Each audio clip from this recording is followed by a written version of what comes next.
Hi friends, welcome back. ഇന്നത്തെ നമ്മുടെ recipe നല്ലൊരു ജ്യൂസിൻ്റെ റെസിപ്പിയാണ്. അപ്പോൾ ജ്യൂസൊക്കെ കുറച്ച് വ്യത്യസ്തതയോടൊക്കെ കുടിക്കാൻ ആഗ്രഹിക്കുന്നവർക്ക് തയ്യാറാക്കി നോക്കാൻ പറ്റിയിട്ടുള്ള നല്ലൊരു ജ്യൂസിൻ്റെ റെസിപ്പിയാണിത്. അപ്പോൾ നമുക്ക് ഇതെങ്ങനെയാണ് തയ്യാറാക്കുന്നതെന്ന് കണ്ടു നോക്കാം. അപ്പോൾ അതിനായിട്ട് ഞാനിവിടെ ഒരു മിക്സിയുടെ ജ്യൂസിങ് ജാർ എടുത്തിട്ടുണ്ട്. ഇതിലേക്ക് ഞാനിവിടെ തൊലിയും കുരുവൊക്കെ കളഞ്ഞിട്ടുള്ള ചിക്കും ഇതുപോലെ മുറിച്ചെടുത്തിട്ടുണ്ട്. അത് ഇതിലേക്ക് ഇട്ട് കൊടുക്കാം. പിന്നെ നന്നായിട്ട് പഴുത്തിട്ടുള്ള ഒരു പൂവൻ പഴം എടുത്തിട്ടുണ്ട്. അതൊന്ന് മുറിച്ചിട്ട് കൊടുക്കാം. ഇനി ഇതിലേക്ക് ആവശ്യത്തിനുള്ള പഞ്ചസാര ചേർത്ത് കൊടുക്കണം. പിന്നെ ഒരു പാക്കറ്റ് പാൽ ഇതുപോലെ ഐസാക്കിയതും കൂടെ ചേർത്ത് കൊടുക്കുന്നുണ്ട്. ഇനി ജാറ് അടച്ചു വെച്ചിട്ട് നന്നായിട്ടൊന്ന് ബ്ലെൻഡ് ചെയ്തെടുക്കാം.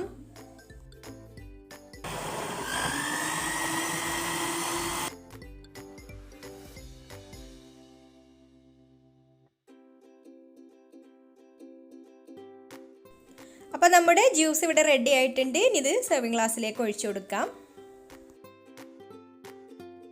അപ്പോൾ ചിക്കൊക്കെ ജ്യൂസ് അടിക്കുമ്പോൾ ഇതുപോലൊരു പൂവമ്പഴമൊക്കെ ഉണ്ടെങ്കിൽ ചേർത്ത് കൊടുക്കുക. അപ്പോൾ നല്ലൊരു ടേസ്റ്റ് ഉണ്ട് കുടിക്കാനായിട്ട്.